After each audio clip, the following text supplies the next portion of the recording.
I'm going to call to order the Subcommittee on Communications and Technology. I want to thank our witnesses for being here today. Just at the outset, I would tell you that they expect votes on the House floor at about 10:50 or thereabouts.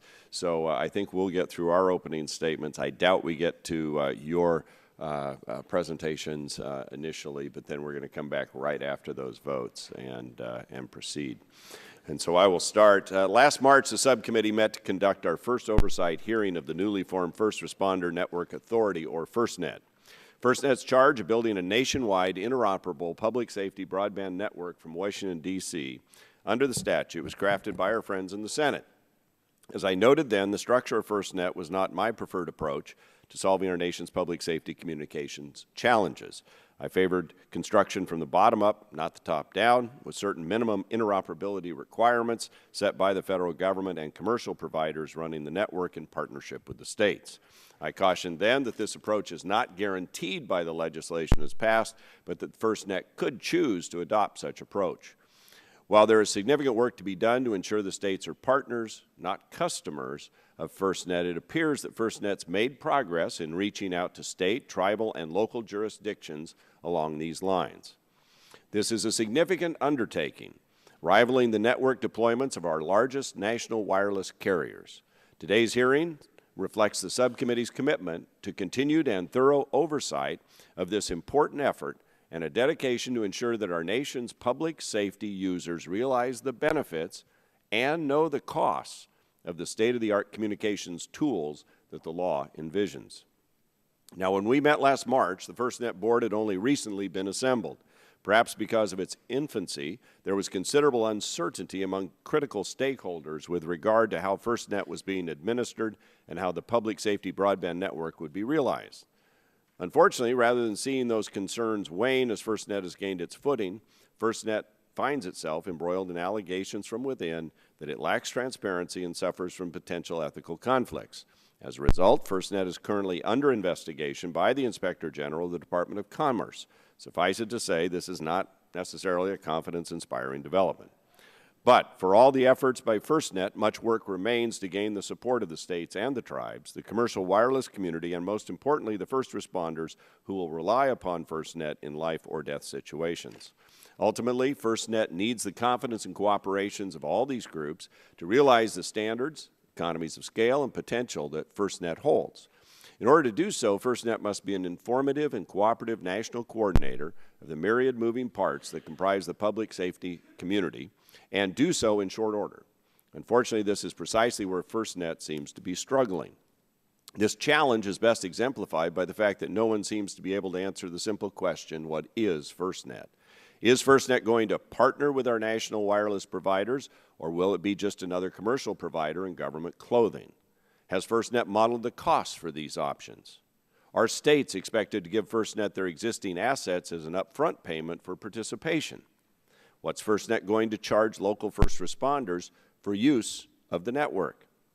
Now, these are all questions that we in Congress have been asked as FirstNet struggles to find its way. And while a few jurisdictions have managed to negotiate lease agreements with FirstNet, the fundamental issues regarding cost, coverage, and timing remain unexplained, as do the processes contemplated for the exercise of a state's option to participate in the network. Now, left unresolved, the promise that we made to first responders to overcome once and for all the lack of interoperable communications is undermined, and the prospect of FirstNet's success diminished. We cannot afford to have this effort fail to produce a network, or worse, have the network deployed and then have no one show up to use it. Today we're asking our witnesses, what is working, what's not working, and how can we help? How can we help? We will hear from the chairman of the FirstNet board, who can provide an update on progress in the deployment of the public safety broadband network, address these fundamental issues, and hopefully allay our concerns about the openness and transparency of FirstNet's processes. We'll also hear from states, the chief of the FCC's Public Safety and Homeland Security Bureau, NIST, whose good work with NTIA on the Public Safety Communications Research Program is helping answer some fundamental technology questions for FirstNet, and a private sector representative who can provide their perspectives on FirstNet's progress, insights into their respective roles, and share ideas about what FirstNet can do better to get the job done. And because FirstNet will not initially provide mission-critical voice capability, and public safety will continue to rely on traditional land mobile radio systems for voice communications, we'll take the opportunity to better understand how the development of the new emergency communications technologies will be used together with traditional public safety communications until FirstNet is capable of addressing public safety's mission-critical voice needs. So I'm looking forward to hearing from our witnesses today to address these issues we've raised, and hope to leave with a higher level of comfort with regard to FirstNet's progress and confidence in the manner in which it is conducting its business. That is the purpose of this hearing. I thank the witnesses for being here, and now I would yield to the gentlelady from California, Ms. Matsui, for an opening statement. Thank you very much, Mr. Chairman, and I'm here in place of Ranking Member Eshoo, who will be arriving shortly. But I really want to thank everyone for being here today. I think it's an important issue, and I'm glad that we're looking at the progress that we've made here. FirstNet is a startup. Let's not forget that. And like every startup, it's had its growing pains. But since our last hearing, we've seen some progress from FirstNet. FirstNet has hit some milestones, has established a budget, and hired staff. Moving forward, we need to work together in a bipartisan manner to ensure its success. If we fail, then we jeopardize the entire system and put America's first responders at risk. It is as simple as that. Throughout the debate on the spectrum law, I remain focused on the need to responsibly govern any nationwide public safety interoperability network. I believe governance is paramount. It is critical to ensure America's first responders have an efficient and effective interoperability network. And it's also important to ensure we spend taxpayer money wisely. Despite some initial concerns about the role of states taking a back seat, I am pleased that the FirstNet board took this issue head-on and developed a strong, coordinated relationship with the states. The FirstNet board has significant responsibility.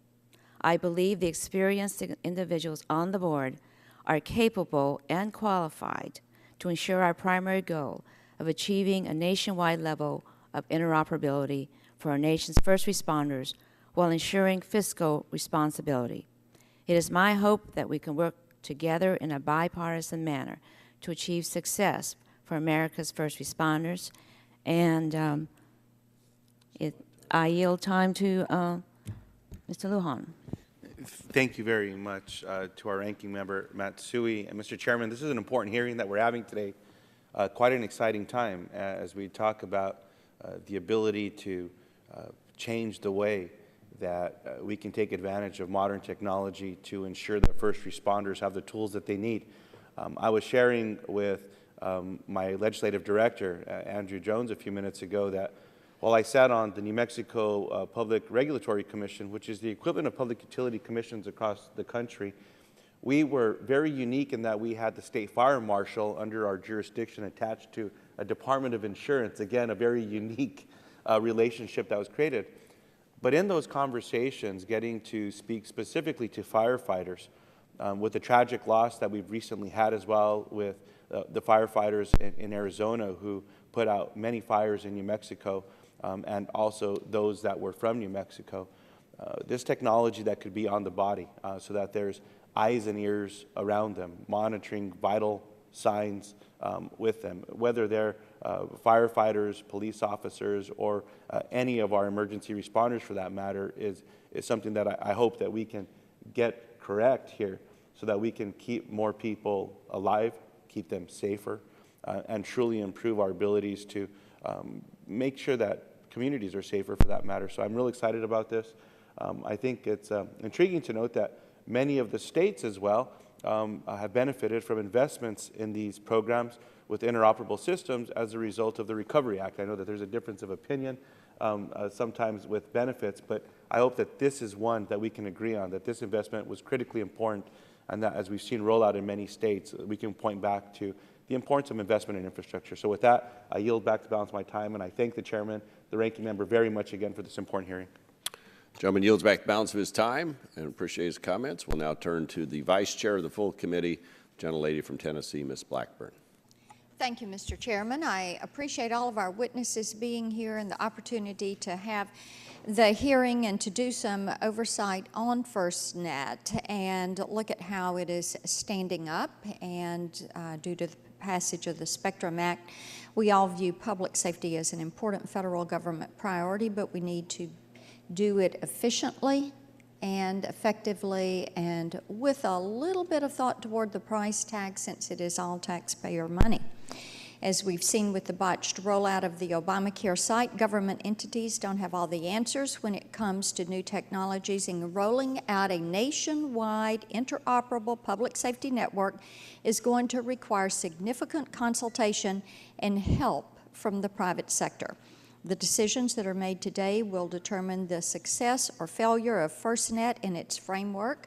That's why we need benchmarks, status updates, strong leadership that is focused, and states need to be given resources to manage their operations if they've found a better way. So I thank you all for being here, and at this time I will yield to the gentleman from Ohio, Mr. Latta, the balance of the time. I thank the gentlelady for yielding, and Mr. Chairman, thank you very much for holding this hearing today. And I appreciate our distinguished witnesses for appearing to testify today. A robust public safety communications network is critical to protecting the lives and safety of the American people. We have an obligation to ensure that the implementation of FirstNet is successful and facilitates the communication needs of first responders that bravely risk their lives for ours. While I'm encouraged by some of the initial progress that FirstNet has made in the development of the nationwide network, I have concerns that FirstNet is not sufficiently engaging with states throughout the process. I look forward to the hearing from the testimony of our witnesses today, as well as the plans to ensure that FirstNet is closely consulting with states and that states have a clearly defined role and understanding of the responsibility in the terms of the planning, development, funding, and implementation of this broadband network. I thank the chairman, and I yield back. Anyone else on the Republican side? Mr. Long, do you have any opening statement? Okay. Gentleman yields back the balance of his time. Chair now recognizes the Chairman Emeritus of the committee, the ranking Democrat, Mr. Waxman. Thank you very much, Mr. Chairman. Congress came together to enact the Public Safety and Spectrum Act last year, delivering on one of the last remaining recommendations from the 9/11 Commission to create a nationwide interoperable public safety broadband network for first responders. To implement this long overdue mission, Congress created the First Responder Network Authority, or FirstNet. Today we're conducting our second FirstNet oversight hearing in less than 8 months, demonstrating the committee's strong bipartisan interest in ensuring this important job is done right from the very start. And I'd like to thank Chairman Jin of the FirstNet board for testifying again and updating us on FirstNet's operations and activities. I'd also like to join my colleagues in thanking Mr. Turetsky for his service as Chief of the Public Safety and Homeland Security Bureau and wishing him the best of luck in his new role at the FCC. Given the magnitude of this project, it's critical that FirstNet and its partners operate efficiently and innovate aggressively. To meet this challenge, I believe FirstNet is already moving in the right direction by strengthening its operations through a sound business plan, a growing talented staff, and a fiscally prudent budget. The board is now supported by a management team with significant experience in the wireless industry, public safety communications, and financial management. FirstNet is putting its expertise to use, listening to the feedback of various stakeholders, and engaging in extensive outreach to the public safety and governmental communities, as well as vendors, carriers, and technology firms. From a technical perspective, FirstNet is laying the foundation for the network architecture through multiple requests for information that seek input from industry and other stakeholders. The Public Safety and Spectrum Act has also tasked the National Institute of Standards and Technology, or NIST, with conducting research and assisting with the development of critical standards and technologies to advance the types of public safety communications to be supported by FirstNet. And I look forward to hearing how NIST has been working with FirstNet to address the technical challenges of standing up the network. One of the many challenges FirstNet has grappled with since our last hearing is how to address the jurisdictions that received funding for public safety networks through the Broadband Technology Opportunities Program, or BTOP. I'm especially pleased that FirstNet reached an agreement with the Los Angeles Regional Interoperable Communications System Authority on its BTOP grant. I know reaching such a complex agreement was not easy, and I appreciate the tenacious good faith efforts exhibited by all parties to the agreement. The LA RICS project will not only benefit first responders in the LA region, it will also provide FirstNet with an opportunity to gather information and share lessons learned with other projects. The state of New Mexico is also moving forward with its BTOP grant, and I want to thank Dr. Darrell Ackley, Chief Information Officer of the state of New Mexico, for testifying today to discuss his state's agreement with FirstNet. And finally, I appreciate that FirstNet has acted promptly to address certain procurement and ethics-related matters. I look forward to reviewing the findings of the Department of Commerce Office of Inspector General when they have completed their audit. In conducting oversight of this fledgling organization, we all share a common interest to protect public investments and guard against waste, fraud, and abuse that may threaten the viability of the network. I hope we'll continue to work in a bipartisan way to ensure FirstNet's success. I thank you, all the witnesses, for testifying. I look forward to your testimony, and I want to apologize in advance that I have a conflict, so I won't be able to be here throughout the hearing, but I'll have a chance to review the testimony, and my staff, of course, will remain here, listen to everything that's said, and work with you on all of these issues. Thank you, Mr. Chairman. I yield back the balance of my time. Do you want to yield your remaining 30 seconds to Ms. Eshoo? Oh, was I supposed to do that? Not necessarily, but... I yield the balance of my time and maybe even some extra to Ms. Eshoo. Thank you, Mr. Waxman, and thank you, Mr. Chairman. I just want to welcome the witnesses. I apologize for being tardy this morning. I want to thank Congresswoman Matsui for sitting in, and I look forward to both your testimony. I want to salute you, Mr. Ginn, for the work that you're doing. I'm just so impressed with what has taken place in a short period of time on a myriad of issues, and so I thank you, and I'm forgoing the fabulous opening statement that I had for everyone, but we'll place that in the record. Thank you. I was going to have it framed, too, and put on the wall alongside mine. I want to welcome our witnesses and thank especially David Turetsky, who is the Chief Public Safety and Homeland Security Bureau, Federal Communications Commission. Thanks for your service. I understand today is your last day in that role, but we appreciate your being here. We'll try not to make it your worst day in that role. And so we want to thank you for all your dedicated years of service. And I know Mr. Latta was going to introduce our witness from Ohio. If you want to just say some opening remarks about him, and then we'll get started. Well, I appreciate that, Mr. Chairman. I want to welcome Stu Davis, who's the Chief Information Officer for the state of Ohio. Stu has been instrumental in leading Ohio's efforts statewide in public safety and emergency management communication system. He's been a leader in the IT industry, and it's an honor to have him here representing the great state of Ohio. So welcome, Mr. Davis.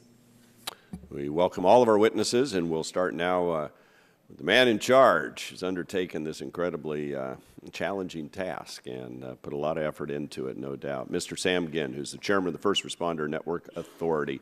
Sam, thank you for being here. Thanks for your interaction with the subcommittee and your service for the country, and we look forward to your statement, sir. Yes, well, thank you, Mr. Chairman. I really appreciate the opportunity, and Marty, Congresswoman Eshoo, it's nice to be here, and I hope that this session will be productive and we'll be able to answer your questions. I'd just like to start out by making a couple of observations. We can get into all the technical issues around outreach and contracts and other things, but I want you to understand that we know who holds the responsibility for building this network. We do. And I think one of the critical issues about this bill is Congress recognized you wanted to put the responsibility on an entity, and that is us. We hold that responsibility, and we hold it with an attitude that we can get this network built. So I think we have to start there. I think the other thing that we have to recognize is this is a large, complex project, enormous scale, enormous technical issues, critical issues around outreach to the customers. And I must tell you that we understand if we don't build this system to meet the needs of public safety, it will not be successful. So I think principle one is we know we have to do that. And in the testimony, we talk about all kind of outreach and things that we're doing to understand the requirements of public safety. And that information is being filtered into the technical organization as we design the system. So we will have time to get into those issues, but I don't want us to miss a larger point. And this is it. When we build this network, and we will build this network, it's going to revolutionize public safety in ways that we don't even understand. It's like most revolutions. When they start out, you know things are going to be different. But when this network is in place, we're going to revolutionize public safety. Let me give you an analogy, and a simple one. I want you to think back when you got your first cell phone and how you used it. And now I want you to think back, given the app engine and the applications that are available for you to download, how has it affected your day-to-day life? And I would say significantly. And the point I want to make to you is when this network goes in place, we will see the innovation and creativity of public safety all across the country, where they step up and solve local issues, local situations that basically lower their cost or serve the public better or increase their own safety. So I don't want us to lose the larger point in this conversation, simply to say that we're going to get this done, and when we do, I think there will be a tremendous advantage, not only to public safety, but to citizens of the country and all of us who are worried about the cost of providing services to the country. And my sense is we can take them down dramatically. Thank you, Mr. Chairman.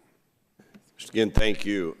They have called votes, and so I think what we'll do before proceeding with others is go ahead now and recess the committee.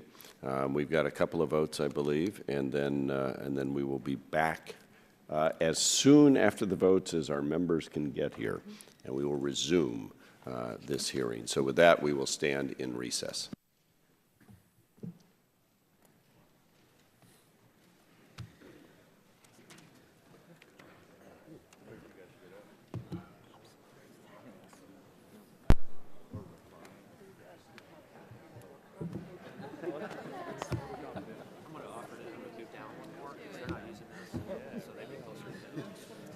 Sure, yeah, that's fine. Yeah, okay, that's fine. Yeah, you can just drop the file. Okay.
understand you got hard. We'll call back to order the Subcommittee on Communications and Technology, and my apologies that the votes went longer than anticipated, but we have returned, and we appreciate testimony of Mr. Ginn, and I think we were just going to Mr. Turetsky when we had to take a break. So, sir, if you'll turn on that microphone, pull it close, we'll resume our hearing. Thank you, Chairman, Ranking Member, and Vice Chairman. Thank you for this opportunity to discuss the FCC's efforts to support FirstNet through implementation of the Middle Class Tax Relief and Job Creation Act of 2012 and our ongoing mission to enhance public safety and emergency communications. Traditional public safety land mobile systems continue to provide mission-critical voice capability for first responders and will continue to do so for some time and must be maintained. But they cannot support the data-rich applications that are more and more necessary for public safety personnel to do their jobs. In part, that's why Congress passed the Act to create a nationwide interoperable wireless broadband network for the public safety community. As Chairman Wheeler stated earlier this week, communications networks are changing and fast. And where technological change and public safety intersect, there are both challenges and opportunities. Congress included some specific tasks for the FCC to support FirstNet's mission when it passed the Act in February 2012. For example, it directed the FCC to establish the Technical Advisory Board for First Responder Interoperability within 30 days. That board then had 90 days to develop minimum technical requirements to ensure a nationwide level of interoperability for the FirstNet network. The Commission then had 30 days to approve and transmit the recommendations to FirstNet. The Commission met each of these deadlines. Beyond these specific tasks, the Commission has also worked to fulfill its statutory obligation to, quote, take all actions necessary to facilitate the transition, close quote, of the 700 megahertz public safety broadband spectrum to FirstNet. Last month, the Commission unanimously adopted a report and order that established the basic technical rules for the FirstNet spectrum. Those rules will not only help to accomplish goals like preventing interference, but, vitally, will give vendors guidance they need to compete and innovate and enable the Commission to certify equipment promptly. These rules are supported by the record and are consistent with comments from FirstNet and others. We recognize that we still have more to address under the law. For example, in some areas, there are incumbent public safety narrowband operations in the FirstNet spectrum, which predate the designation of this spectrum for broadband use. The Act also provides that if a state seeks to exercise its opt-out rights, the Commission must either approve or disapprove the state's opt-out plans based on specific statutory criteria. We intend to provide clear guidance to the states and FirstNet on how that will work before states have to choose whether to opt out. The Commission is also considering how best to implement the T-band provisions of the Act, which require future relocation of those public safety systems and auction of the vacated spectrum. The Bureau issued a public notice on this and received comments over the summer. We will work with all stakeholders and our federal partners to ensure that these transitions occur seamlessly and transparently as much as possible. Next, the public safety community faces another transition to NG911, which can revolutionize the way the public seeks help. This is tightly interwoven with the FirstNet network, as NG911 and the FirstNet network can be complementary components of an end-to-end broadband ecosystem. Public safety call centers will serve as hubs for data from 911 callers, such as photos or film clips, which can then be disseminated to first responders through the FirstNet network. One step the FCC is taking to facilitate the transition to NG911 is to advance text to 911. People expect to be able to use the means of communications that they use every day to get help, and text messaging is part of the fabric of modern life. It also is the only practical or safe way to reach out for help in some circumstances. Also, wireless calls to 911 increasingly originate indoors. Obtaining an accurate location for those callers can be a challenge, and we held a major workshop at the FCC about that earlier this week. Finally, I want to mention the successful use of wireless emergency alerts to warn the public of emergencies. Just this past weekend, mobile users in the path of tornadoes in Illinois received warnings from the National Weather Service sent via the wireless emergency alert system. Reports are that this helped some people get to safety before the tornado struck. Since implementation in the summer of 2012, WEA, as we call it, warnings have helped to recover kidnapped children, evacuate areas during Superstorm Sandy, and otherwise alert people to get to safety in an emergency. In closing, transition is the watchword, and the Commission intends to achieve it by working with all stakeholders in a transparent and responsible manner. Thank you. Thank you, and thanks to the FCC for their good work in this area and meeting the deadlines. We'll go now to Mr. Darrell Ackley, who's the Cabinet Secretary for the New Mexico Department of Information and Technology. Mr. Ackley, thank you for being here today, and thanks for your patience. We look forward to your testimony, sir. Well, good morning, Mr. Chairman, Ranking Member, members of the subcommittee. Thank you as well for the opportunity to be here today to present on the status of the project in New Mexico in public safety broadband. Excited to be here today. I am the Chief Information Officer for the state of New Mexico and Cabinet Secretary over the Information Technology Department, appointed in February of 2011 by Governor Susana Martinez when she took office. I also serve as the representative from the National Association of State Chief Information Officers to the FirstNet Public Safety Advisory Committee, but asked to be here today to update specifically on the activities within the state of New Mexico.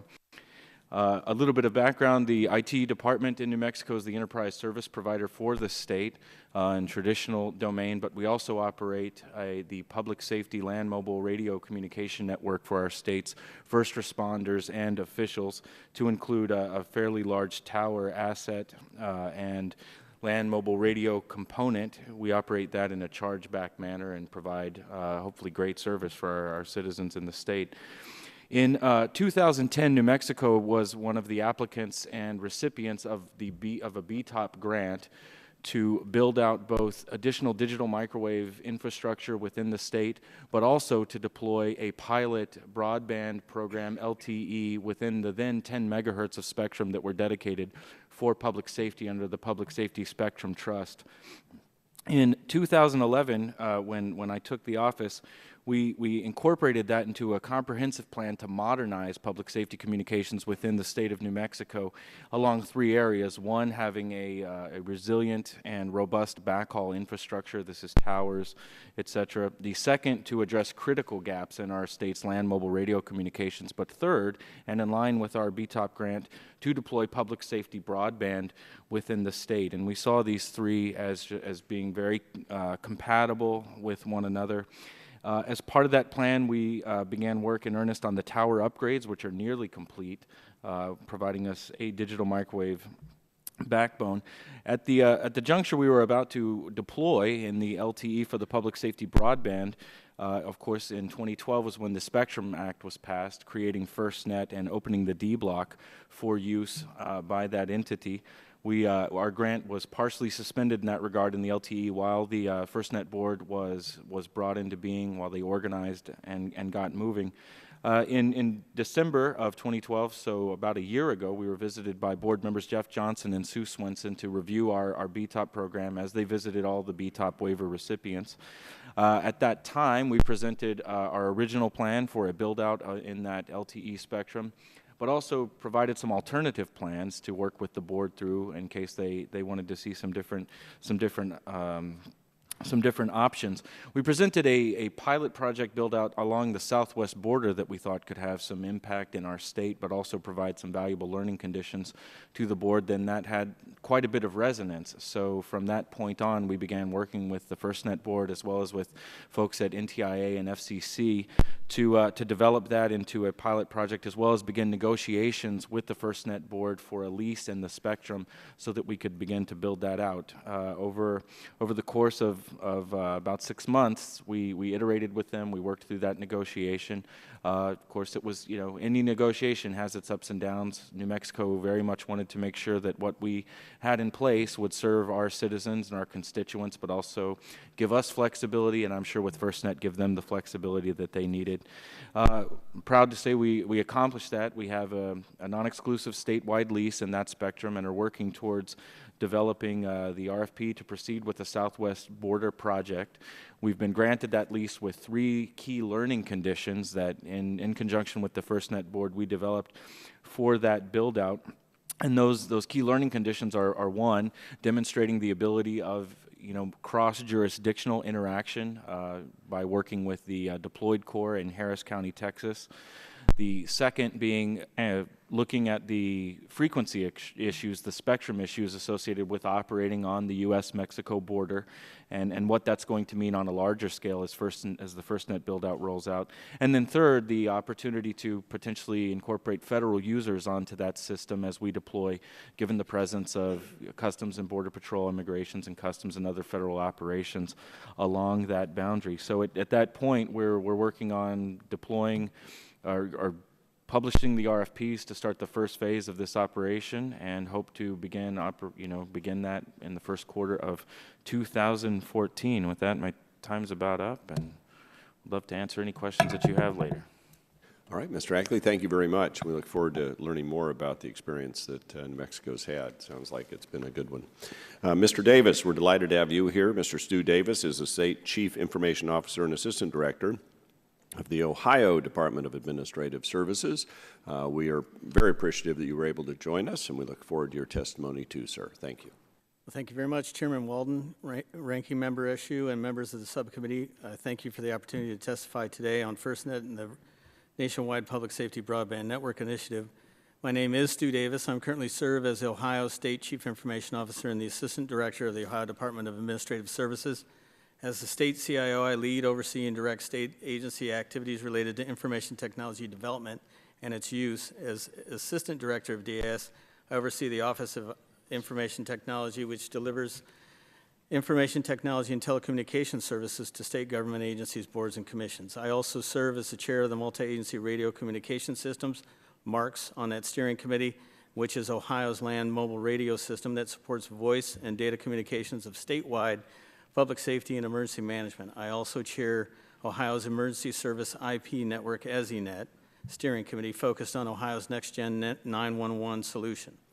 The Ohio General Assembly had concerns about FirstNet and passed Senate Concurrent Resolution 15 earlier this year. Specific concerns were around the business plan, the cost the state would bear, either mandated or obligated, the ability to opt out with no cost if not appropriate for Ohio, to have written assurances that it would exceed current levels of service in the areas of reliability, redundancy, and state-based system control, as well as fair market compensation for access and utilization of state-owned assets in support of network deployment. It called for this subcommittee to continue these meetings, and we commend you for doing so. Thank you. FirstNet outreach has significantly improved, is more consistent than we've seen in the past, which is great. We still have questions regarding requirements, user community roles and responsibilities, the overarching business case, and defined businesses and operational models, and of course, near and long-term funding. We need to have further insight into these components so we can properly plan for future initiatives. It's important that FirstNet views relationships with the state as a partnership, and that continues. Currently, the planning grants available to states are focused on outreach and education. For FirstNet to be successful, they need to focus on the development of those relationships with the state, modifying their approach to be one of engagement, not product marketing to states. An example of partnering would be strong engagement on the requirements and the definition of roles and responsibilities. It would make sense to have individual state discussions and perhaps negotiate these terms before releasing an RFP to build out FirstNet. If this does not take place, there will be very little time for the states to react and determine the best path forward. If we're not part of those negotiations, those details of a blanket RFP prior to its release, it will be detrimental to both parties. There are numerous requirements that need to be defined before architecting a solution. This runs the gamut from user to technical to operational requirements. It's difficult to architect a solution to undefined user requirements and without clear expectations. FirstNet needs to be extremely sensitive to the fact that moving full steam ahead on identifying the technical aspects of the system several months before regional outreach positions are in place can be a little risky. Choosing technical specifications in the absence of understanding the needs of the state could also be detrimental to the long-term viability of the network. We need to know these requirements and understand what the impact of these efforts will have on existing Ohio initiatives. In Ohio, this would be MARCS. It would also be the consideration of other statewide initiatives such as Next Generation 911, which should be viewed as a component of FirstNet. Several states, including Ohio, have stated that current Next Gen 9 design efforts must integrate with FirstNet in the future. Understanding the impact on MARCS as well as Next Generation 911 is critical to our planning process. We would also like to see the business model. I understand the difficulties there, but it's critical for us to be able to understand the sustainability of the effort that we have going forward. Building the cost recovery and usage rates will be instrumental in the adoption of the effort. The answer I get is build and ongoing costs will be supported through partnerships with the state and subscription from early adopters. I don't believe this is sustainable. Someone has to pay for operations while adoption ramps up and takes place. The concern would be the responsibility for the operational costs, and more to the point, adoption of MARCS at $20 a month gets significant pushback from some of our user community. Volunteer firefighters push back on $240 a year to have an operational radio on our system. How will they pay for both? I would like to better understand these aspects before we can move forward a little bit. Again, with the capital investment from federal government, where is the revenue to sustain the FirstNet operations in each state? The interpretation of public safety use only must be clearly defined. Without the revenue from broad secondary use of excess capacity, the model may not be sustainable. In Ohio, we're working through IT optimization efforts to align all our IT assets, resources, and current expenditures to reduce duplication of effort and increase efficiencies of the benefit to the citizen. A key of this is adoption and leveraging of past investments. We're expending dollars today to support law enforcement and first responders. These past investments I mentioned, MARCS and Next Generation 911, there has to be a path forward to protect those current and previous investments so that these systems are integrated and leveraged. We need to be able to plan and forecast impacts and direction of current efforts to be able to align with FirstNet. Understanding the operational costs and potential costs of the user community will be directly related to law enforcement and first responder adoption. I understand that FirstNet will also leverage or attempt to leverage existing vertical assets that the state currently owns, lease, or is carrying debt on. There are financial, legal, jurisdictional issues regarding use of existing state, local, and private assets. There are numerous bonding and legal considerations that must be thought through for many states. We continue to have concerns about funding, and it's important to note that after having said all these things, I am supportive of the concept of the next nationwide public safety broadband network, and I believe Ohio is uniquely positioned to take advantage of the significant opportunity to coordinate and converge multiple efforts. These efforts include MARCS as well as the Ohio Next Generation system, and I look forward to the opportunity to partner on this effort and ensure impacts to current initiatives are in alignment with Ohio's direction. Thank you very much. Mr. Davis, thank you for your testimony. I think you've summed it up well. We all want it to work and be affordable. And that's what we're striving to get to.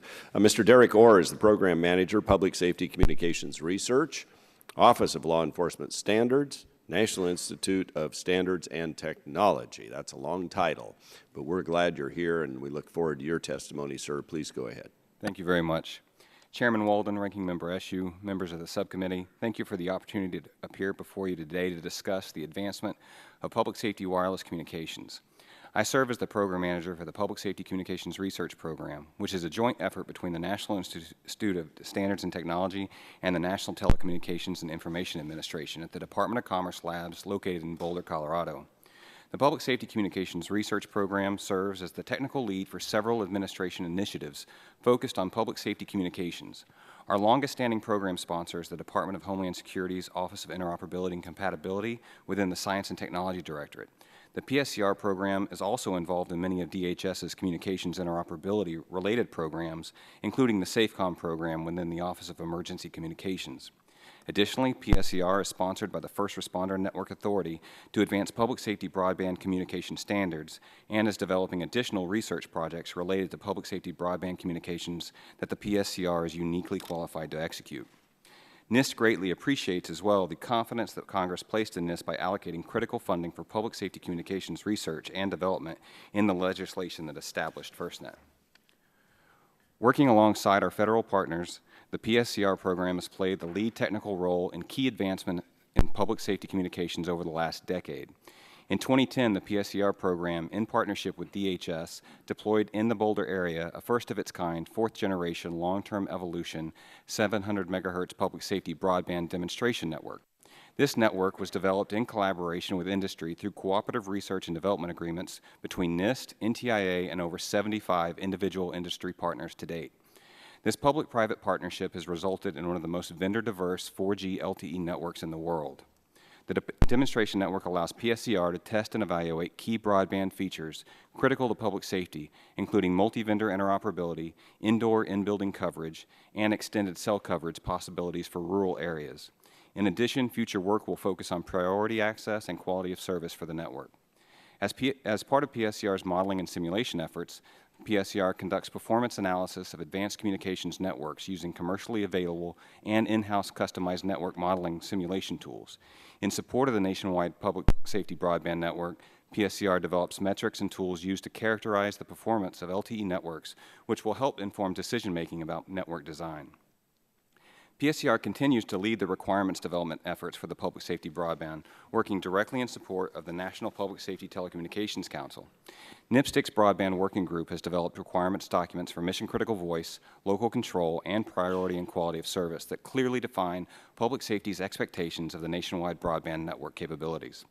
In December 2012, NIPSTIC delivered the Public Safety Broadband launch requirements to the FirstNet Board of Directors and the Public Safety Advisory Committee.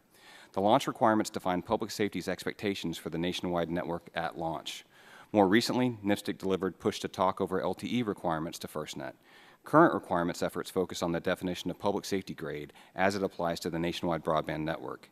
These requirements documents are used as the fundamental basis of PSCR's formal standards development efforts related to LTE on behalf of FirstNet and the public safety community. Based upon testing and evaluation, modeling and simulation, and requirements gathering efforts, all of which inform the standards development effort at PSCR, there have been significant advances in the commercial LTE standards specific to public safety.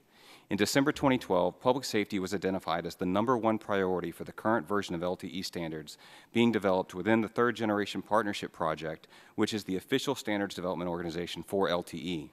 This is a major accomplishment given public safety's limited user base compared to the worldwide commercial wireless user base. With this added momentum and as part of the NIPSTIC mission-critical voice requirements, PSCR is addressing the two largest gaps identified in LTE's ability to support mission-critical voice capabilities, which are direct mode, device-to-device communications, and group communications. PSCR also has recently launched an effort to standardize mission-critical push-to-talk LTE within 3GPP.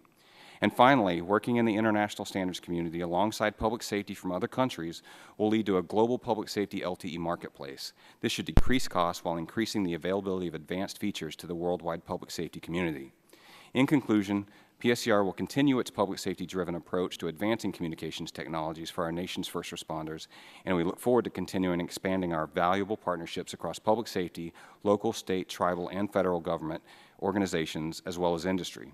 Again, I am honored to be here before the subcommittee today, and I am happy to answer any questions you might have. Mr. Orr, thank you for your testimony. We appreciate that. And now, because we have a lot of doctors before our committee, we can't have a hearing without at least a doctor on the panel. Dr. Dennis M. Martinez, Chief Technology Officer, RF Communications Division, Harris Corporation. Dr. Martinez, we're delighted to have you here, and we look forward to your expert testimony. Good morning, Mr. Chairman, Ranking Member Eshoo, and members of the subcommittee. Thank you for inviting me to testify today on FirstNet and the advancement of public safety wireless communications. I previously testified before this committee on May 21st of 2011 during the hearing on creating an interoperable public safety broadband network. Last year, I served as an appointed member of the Technical Advisory Board for First Responder Interoperability.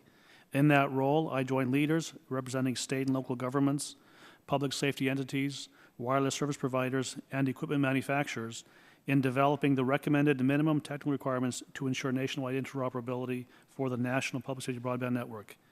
These requirements were conveyed by the FCC to FirstNet, and as required by law, will be incorporated in future RFPs issued by FirstNet. I'm here today to provide this committee with a technical perspective on FirstNet's mission and activities with the goal of informing the committee on areas of progress since passage of the landmark legislation last year. There are 4 activities that I will address: pilot projects, standards development, regulatory policy, and response to FirstNet inquiries. Since January 2012, Harris has implemented pilot LTE projects in 5 jurisdictions. Most recently, Harris conducted live demonstrations of a deployable solution in remote Northern California that is not served by commercial broadband networks. These pilot projects utilize public safety broadband spectrum and were implemented almost entirely at Harris' expense. And we received support from the FCC and the FirstNet team, who facilitated and approved short-term spectrum use authorizations. We had several objectives for launching these projects. First, we aimed at creating a learning experience for public safety entities that wanted firsthand knowledge of the existing prospects or the exciting prospects promised by the eventual broadband network. Additionally, we sought learning experiences that would advance our own understanding of how to apply this state-of-the-art commercial technology in a mission-critical setting.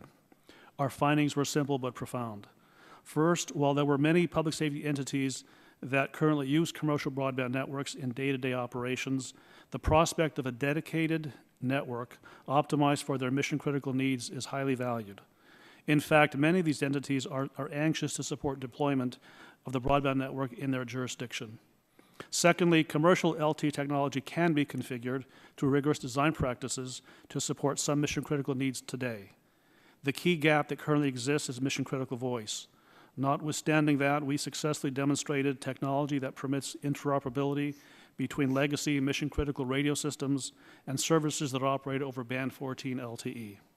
That brings me to the second topic area, which is the development of standards that will support mission-critical voice on the broadband network and enable nationwide interoperability. Several activities are underway in 3GPP, TIA, and ADIS that are addressing this need. Under the Spectrum Act, FirstNet must represent the interests of public safety users in these standards development activities, and to do so in consultation with the Director of NIST, the FCC, and the Public Safety Advisory Committee. Although not explicitly noted in the Spectrum Act, we also believe there is significant benefit for FirstNet to consult and collaborate in this process, with private sector entities likely supplying the required products and services that implement these emerging standards.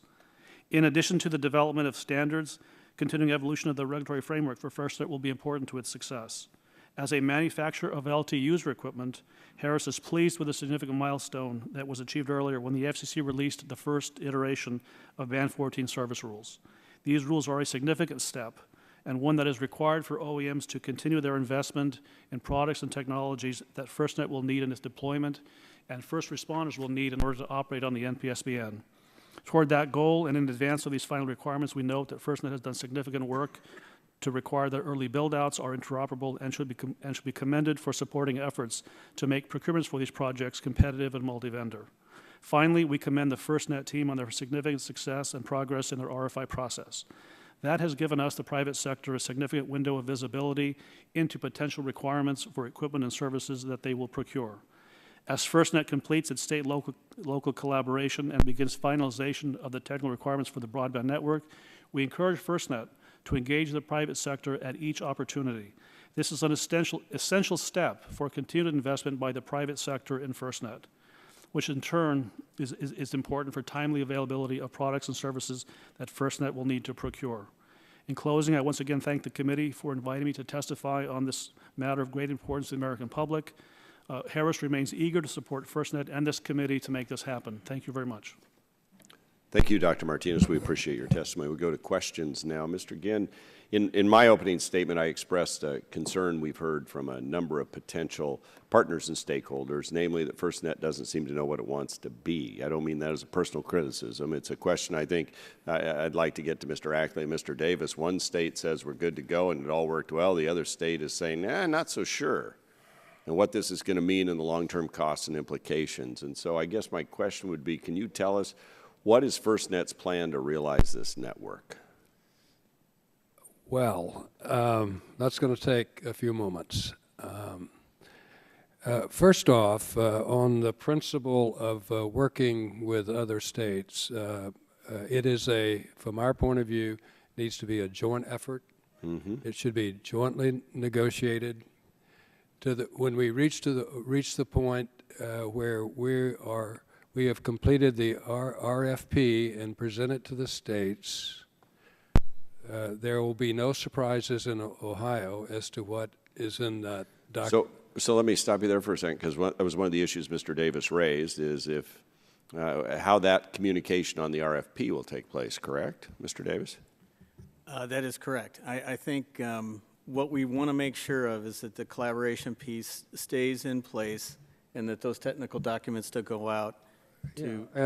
And by the way, I agree with that. As a matter of fact, Good. if you look at our work plan for 2014, we're establishing 10 regional offices that complement FEMA areas, and their sole responsibility is going to be working with states in coming up with radio access networks to feed into the national grid.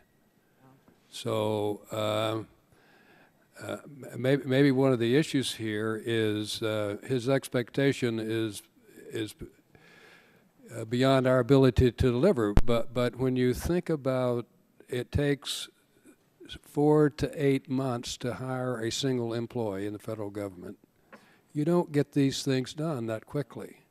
So my comment to Mr. Davis would be, work with us. We want to do this as partners. We will, hopefully at the end of this, we will have agreed on a network plan for Ohio. And when it's presented, you will know all the details even before it's presented. So the other issue that I believe you raised, Mr. Davis, was the long-term financial stability of FirstNet, kind of what you're buying into and what it's going to cost you long-term, right?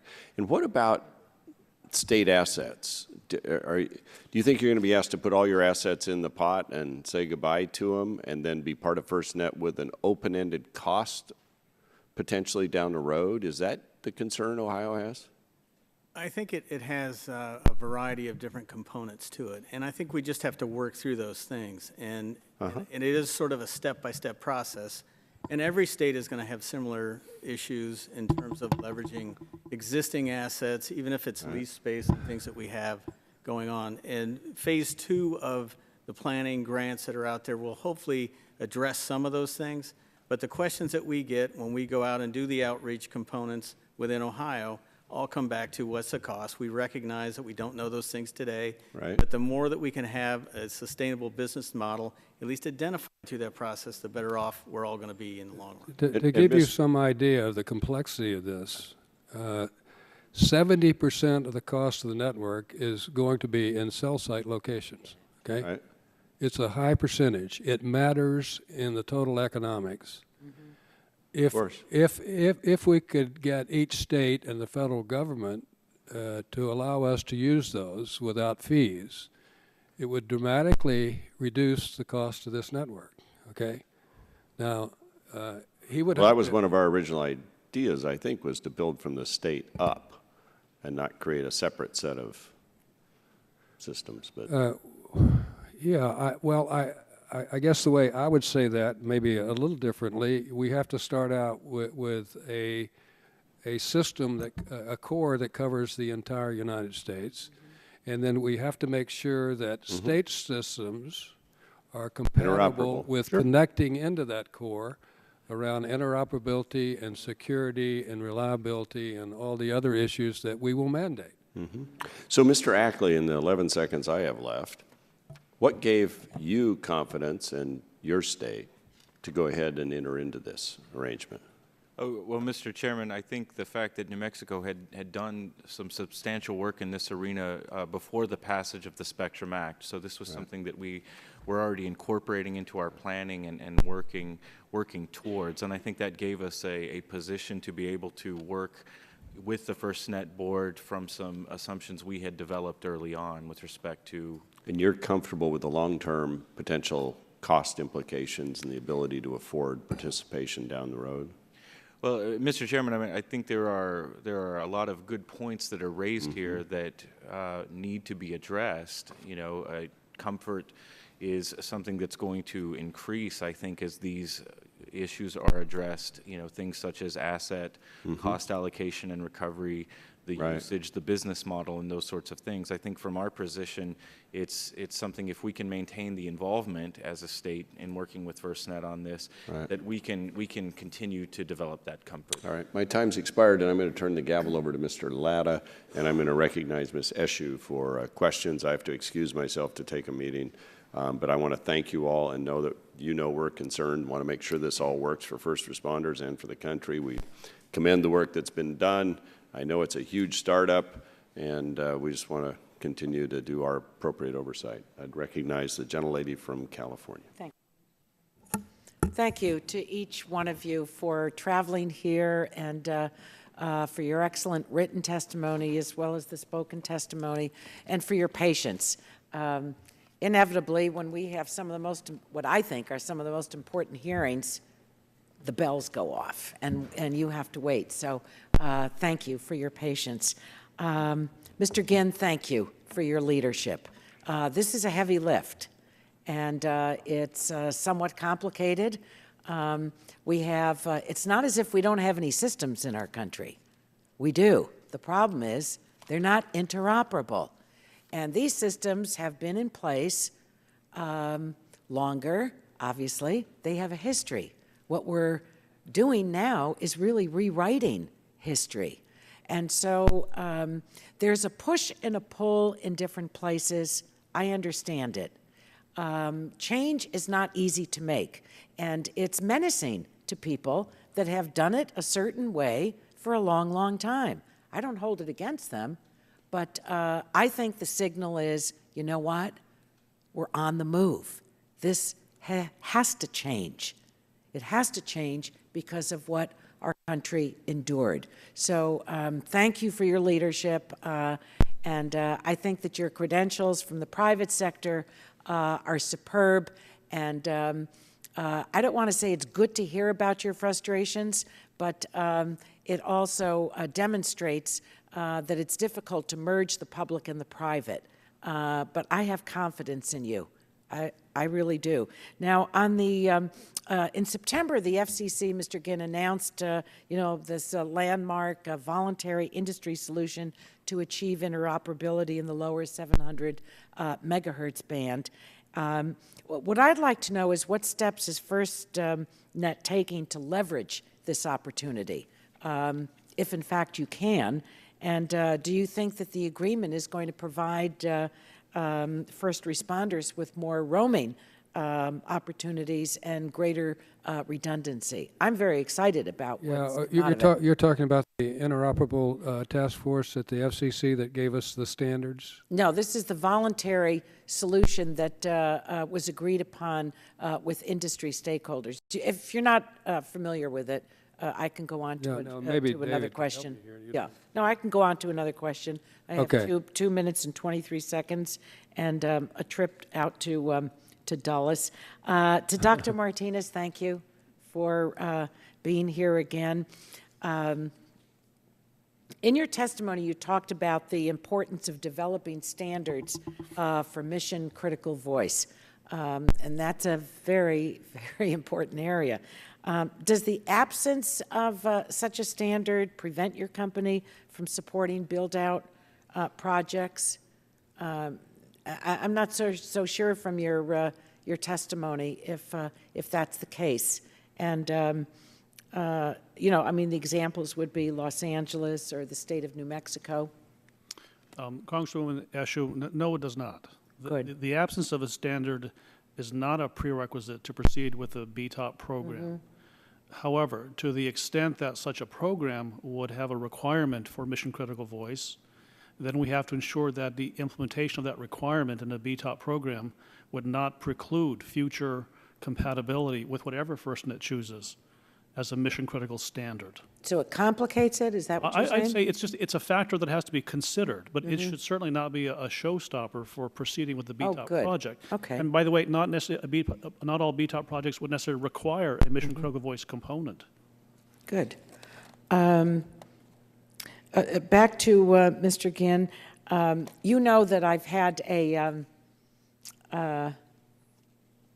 been involved in in 911, next generation 911, the 911 issues going back to the 90s, obviously long before our country was attacked.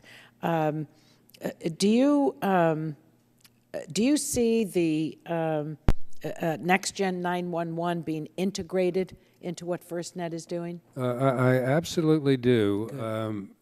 When you think about, as I understand, Next Gen 911, you're not only going to be able to take voice, but you're going to be able to take data, photographs, and other capabilities. Well, guess what? LTE is data-centric. It has a great capability to transmit data. And so the way I see it very simply is information coming into the 911 centers can very easily be sent right to a law enforcement officer at a point in the district in seconds. That's wonderful. So we'll be integrated. Yeah, I just see us as a real enabler to adding benefits to next generation. Bravo. Thank you. Yield back. The gentlelady from California yields back, and the chair recognizes himself for 5 minutes. And again, thanks very much for you all being here today. Really appreciate your testimony. And it's very informative because when we had the hearing earlier this year to find out where we've gone and come from that time frame. And Mr. Davis, if I could ask you a few questions, especially coming from the Ohio perspective. Some of the things that were brought up, especially by the folks that were here earlier this year from Maryland, Virginia, and their concerns, just to get your perspective as where you think things are and where they were earlier this year. And in your testimony, when you talk about the partnership versus the customer, and particularly on the partnering, you said would be stronger engagement on the requirements and the determination of roles and responsibilities. Do you see that things have tightened up, that there's more back and forth between FirstNet and the states, and that you have a contact out there that you can get to all the time? Yes, we do. We have made significant progress. FirstNet in the outreach component has done an excellent job. Their message is consistent, and there is a point of contact for us. I think, as a matter of fact, I believe we have a meeting on Friday this week. So the communication piece is moving forward very well, that component of it. And the point that we just need to make sure we understand is that we're making decisions at the state level on a variety of different initiatives that we have going on, Next Generation 911 being one, and the architecting of that. If there are things that we can do that will better position our initiative in Ohio to support FirstNet and vice versa, those are the types of activities that we want to talk through. Well, I think also you mentioned in your testimony into the planning and development, especially in the state of Ohio, and the 11 years that I served in the General Assembly, working on the MARC system at that time. There was a lot of discussion and the cost, et cetera, and also the LMR. Is that being considered and taken into account, especially for the amount of money that Ohio has invested over all those years, especially like in MARCs? I think absolutely it is. I think it's the mission critical piece that we have. There's 1,300 different disparate systems that we're trying to push forward to move into MARCs as a shared service model. Very similar, I would imagine, to some of the things that we're hearing from FirstNet. And we would like to engage and partner in that because we have partnering tiers that we set up that it would be, I think, valuable for FirstNet to understand how we're operating today. And pardon me for interrupting, because you said you would like to. Are you being taken into those discussions, or because you said like to, is that you are or aren't getting that information in there in those I think discussions? those things are starting now. They started about three months ago. We didn't get the grant for the planning side through our controlling board process until September. So things in the last month have moved quickly.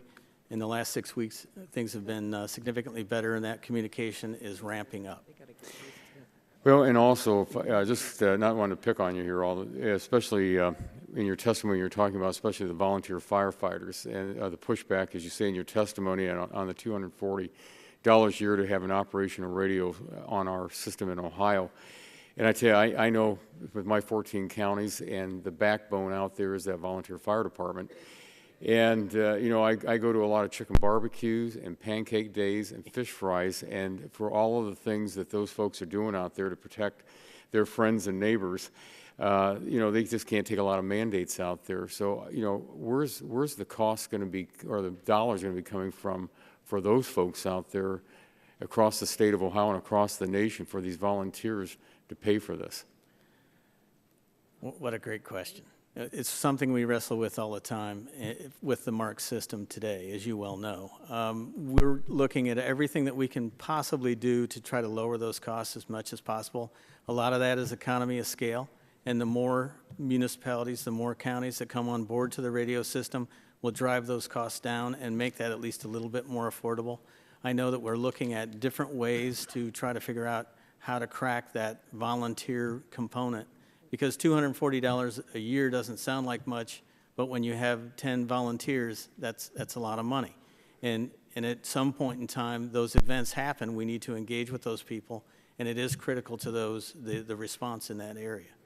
And just real briefly in my last 20 seconds, on that economy of scales, when you're looking at the economy of scales, you're talking about, like, for the volunteers across the state, or are you looking at particular areas in the state of Ohio? We're looking at the volunteers across the state of Ohio, but we're also looking at the 1,300 different disparate systems out there as they fold in, and we've got quite a bit of success here in probably the last 8 months in getting counties and their radio systems into our system and leveraging their assets and some of the assets that we have to benefit both the county as well as the statewide effort that we have going on. Thank you. My time's expired, and I recognize the gentleman from Illinois, Mr. Shimkus, for 5 minutes. Thank you, Mr. Chairman. Thank you for being here. I, along with Anna, have been working in the first responder issues for a long time in 911. So we're pleased we're here. Some of us would have liked to have gotten here a different way, but this is the rules by the road now. And so, Mr. Davis, compelling testimony, because your folks are my constituents. I represent a third of the state. And so, Mr. Gann, I hope you really take heed to some of these concerns in Mr. Davis's opening, in his testimony. I keep highlighting, and he makes some compelling arguments. And you know, we work for those volunteer fire departments or those small communities, and we have to get this right. You have a great success in the private sector, and I always wonder when the private sector experts come to government and how they get chewed up in the bureaucracy. I mean, you give a great example of the 4 months in hiring an employee. I mean, that's government, and that makes it challenging. But your opening statement was right on. You got to get it built, and you got to get it built right. And I applaud that focus. I would also add, you got to get built within budget. And this business model debate that's raised by Mr. Davis, not just at your end, but also down at that end, Aaron, because I know in this debate, one of the underlying things was, don't worry, the government will bring you more money if you don't get it right. And I don't think you can assume that. Can I respond to that? Please. You know, I take the $7 billion as a personal and organizational challenge. And if you have a moment, let me tell you how I think about it, because I want to get to LTE too, so don't. Yes, I do have a moment, but don't take my 3 minutes. Okay. You know, the first thing you need to understand, what is the cost of the network? And you ought to spend a lot of time trying to drive down the cost of that network, as I was suggesting about free cell sites in states in federal buildings. Right. Because that would dramatically decrease the cost of providing the network. You've got a couple other costs. You've got to stand up an organization. We're doing that now. We're putting people in 10 regional offices to work with Ohio and other places. And then we'll reach a point. Let's just go here and say you're going to do your utmost to have an efficient system that's going to be cost effective, and you're going to try to deploy what's been requested. Yeah, and the point I want to make to you is simply this, that if we get to the bottom line and we're not there, we're going to reiterate the whole process and look to take out other costs. So well, I just raise it because there's a concern not just at your level, at the local level, and we got to get the cost right too. Otherwise, we're not going to be where we want to be. Let me go. You did talk about LTE and the great technology and the data stuff, but mission critical voice is also an important aspect of this debate. Can you explain, FirstNet, this is also for Mr. Orr, on obviously the voice aspect of this. That's part of the application with NIST, and where are we at with that?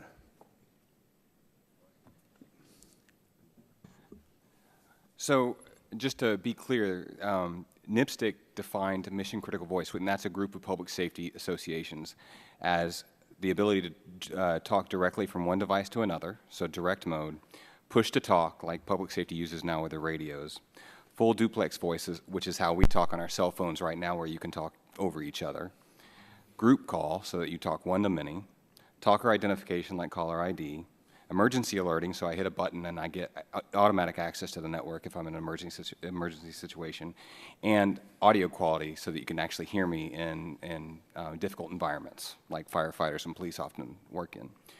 The most challenging aspects for mission critical voice right now are really the top three, which are dealing with push-to-talk capability, group communications, and direct mode, device to device, because those aren't issues that are being dealt with by the commercial community right now.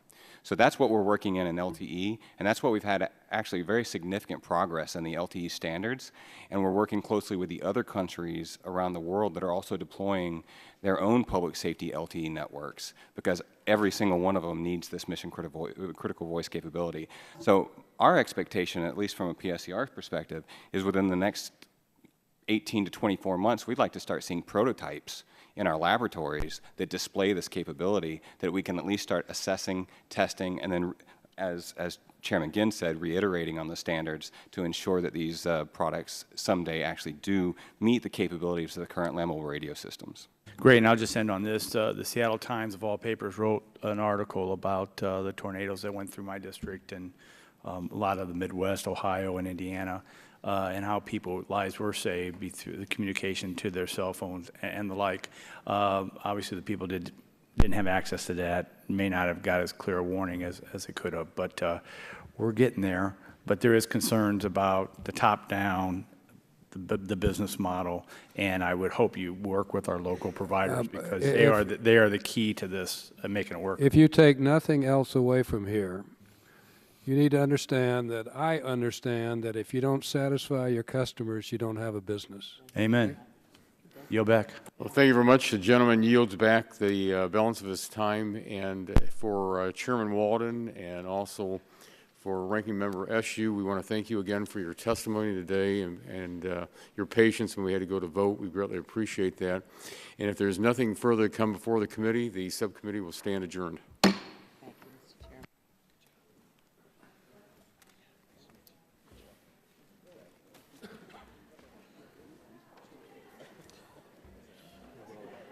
You handled the questions brilliantly.